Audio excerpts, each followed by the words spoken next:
ଆଉ ଏ ବର୍ଷାରେ କେମିତି ଆମ ବେପାର ହେବ। ମ୍ୟାଡ଼ାମ୍ ଖାଲି ଏପଟ ସେପଟ ହେଉଛନ୍ତି, କହୁଛନ୍ତି ଚାଲ ପଳେଇବା ବର୍ଷା ଆଇଲାଣି। ଆଉ ଏଇଭଳିଆ ଜିନିଷ ଦେଖନ୍ତୁ, ମୁଁ ଚାରିକରେ ବୁଲେଇକି ଦେଖେଇ ଦେଉଛି। ଏ ମେଳାରେ ବହୁତ ଲୋକ ଆସିଛନ୍ତି, ବହୁତ ଦୂର ଦୂରାନ୍ତର ବେପାରୀମାନେ ଆସିଛନ୍ତି। ଆଉ ବର୍ଷା ପାଇଁ ସେମାନଙ୍କର ବେପାର ଠିକ୍ସେ ହେଉନି, ଆଉ ଲୋକମାନେ ଠିକ୍ସେ ଆସୁନାହାନ୍ତି।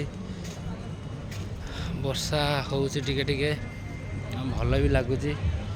ଆଉ କିଛି ଦିନ ହେବ ଆଖିଟା ଟିକେ ପ୍ରୋବ୍ଲେମ୍ ଥିଲା, ସେଥିଲାଗି ବର୍ଷା ପାଇଁ କାଳେ ଆଖିରେ ପାଣି ପଶି ଲାଗିବ, ସେଥିପାଇଁ ଟିକେ ଓରିଡ୍ ଲାଗୁଛି।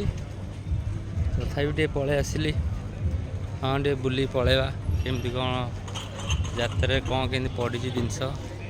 ଏଇ ଦେଖୁଛନ୍ତି ଶଙ୍ଖ ଜିନିଷ ସବୁ ପଡ଼ିଛି, ଆଉ ସେପଟେ ଖାଇବା ଜିନିଷ, ଏଇଠି ଷ୍ଟେଜ୍ଟା। ଆଉ ଏମିତି ବହୁତ ଦୋକାନ ମଧ୍ୟ ବନ୍ଦ ଅଛି, ଖୋଲିନି ଏଇ ବର୍ଷା ପାଇଁ। ଆଉ ଇଚ୍ଛା ହେଲା ଟିକେ ଚାଲି ଆସିଲି, ବୁଲି ଆସିଲୁ। ଓକେ ଗାଇଜ୍, ଆପଣମାନେ ବି ଦେଖୁଛନ୍ତି। ଆଉ ଏମିତି ବର୍ଷାରେ ଏଇ ଯାତ୍ରାର ମାହାଲ।